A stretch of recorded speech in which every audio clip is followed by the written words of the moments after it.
Në kohën e rrjeteve sociale janë krijuar media online, portale dhe faqe në Facebook e Instagram që shpërndajnë informacion çdo minutë. Megjithatë, televizioni janë ndëshqiet si burim më i besueshëm se mediat online, sidomos për lajme serioze dhe ngjarje madhore. Por besimi sot është selektiv. Publiku u beson disa emrave, jo gjithë ekranit. Edhe pse politizimi dhe dramatizimi pa nevojshëm i temave kanë dëmtuar kredibilitetin, një sondazh për Ballkanin Perëndimor tregon se në vitin 2025 besimi tek televizioni në Kosovë është rreth 49%, më i larti në rajon. Por te të rinjët 18 deri 29 vjeç, përdorimi i televizorit si mjet informimi bie, sepse ata informohen më shumë nga portale dhe rrjetet sociale.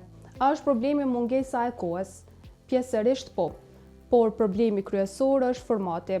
Audienca sot kërkon informacion të shpejtë, të qasshëm në çdo kohë dhe të personalizuar. Njerëzit nuk e kanë braktisur televizionin sepse s'kan kohë, por sepse kërkojnë besim, jo zhurmë. Televizioni në Kosovë ka ende besueshmëri për aq kohë sa mban seriozitetin, verifikimin dhe përgjegjësinë ndaj publikut.